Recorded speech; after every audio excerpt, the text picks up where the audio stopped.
Okay, so we ended the last video talking about this idea of error.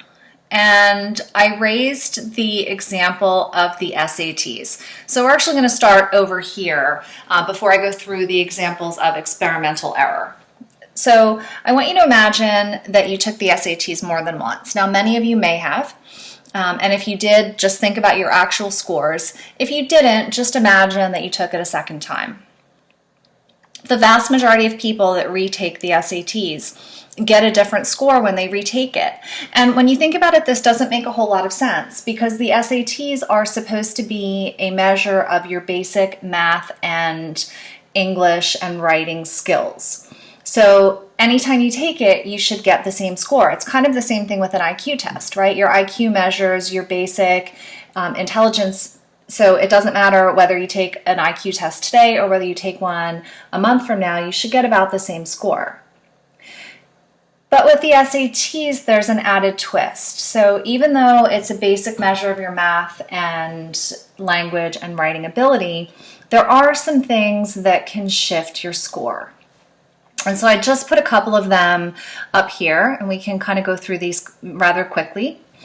One obvious reason is practice. So a lot of times when people take it the first time, they just wing it. They haven't actually looked at an SAT exam. They haven't taken a practice test before. Once they're familiar with it, they might try to study up on their vocabulary and their formulas, and they might do better the second time they take it. Sleep and food intake and drugs. These are all things that have a major impact on your ability to do well on an exam. So if you don't get good sleep the night before, you're not going to be able to perform well. If you didn't eat in the morning or you ate the wrong thing, like a candy bar, you're not going to do well. And if you're on any sort of medication that interacts with your ability to concentrate, right, if you're on some sort of a antibiotic or if you're on some sort of a painkiller, that's going to affect your ability to perform well on the SATs. If you're nervous, just like with any test, sometimes when you're nervous, you do poorly. If you're stressed out, same thing. If you had a fight with a loved one or a bad breakup or something like that, that could certainly impact your ability to concentrate. Sometimes the actual questions themselves, right? There's just a handful of vocabulary words, and sometimes you know them and sometimes you don't. And then there's things that happen in the actual room. So the temperature of the room can play a huge role. If it's too hot, if it's too cold, it's really hard to concentrate. And sometimes distractions in the room itself. If you've got somebody that's tapping their foot, if you've got some sort of a ceiling fan that's making a lot of noise, if somebody's coughing or sneezing, these kind of distractions can really impact your ability to do well. And all of these things can shift your SAT score higher or lower. So I'm going to try to apply these for the most part to this idea of experimental error. So when remember, in the last video, we talked about this idea of data being unreliable. And I gave you this formula, x equals t plus e, where x is an observed score, t is a true score, and e is error. So what do I mean by error? Well, I'm about to tell you what I mean by error. When we're talking about research, there's really three different categories of error. The first category is what we would call measurement error. And this is your basic idea of a classic mistake. All right, so when we're talking about measurement error, this is where we're really talking about a mistake of some sort. All right, so maybe we made a typo when we were entering data into the computer.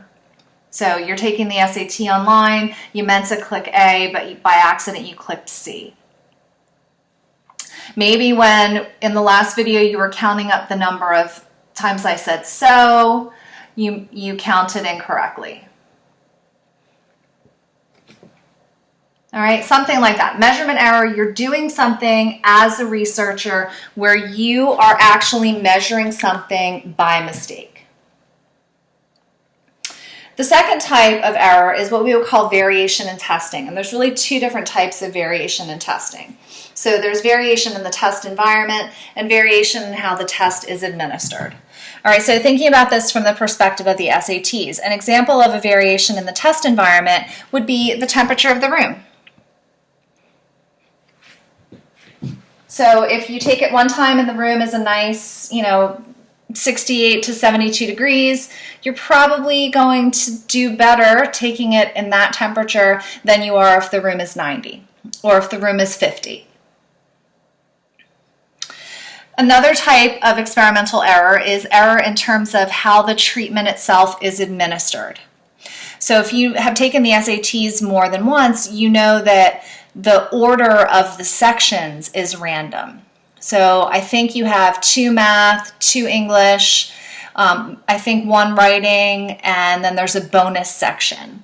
So if you are really consider yourself lousy at math and just by a random chance you get all your math sections first, so the order of the sections, if you get all your math sections first, that might kind of psych you out so that by the time you get to the English sections, now you're just so frustrated because you had those math ones first. The thing about these two types of error, measurement error and variation in testing, is that when you're a researcher, when you're designing a study, right, so now I'm talking outside the context of the SATs.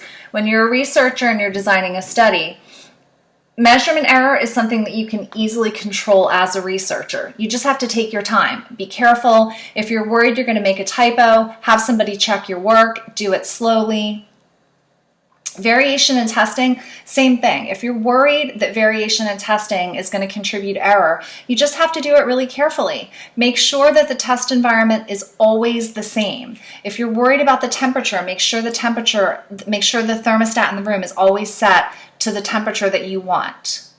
And in terms of variation in how the treatment is administered, again, if you're worried about this as a researcher, just make sure that you always do things exactly the same. The third type of experimental error, however, is a little harder to control. It's actually virtually impossible to control as an experimenter, and it's individual differences. So individual differences, if we're going to define these, are any characteristics, I think I spelled that right, characteristics of the subjects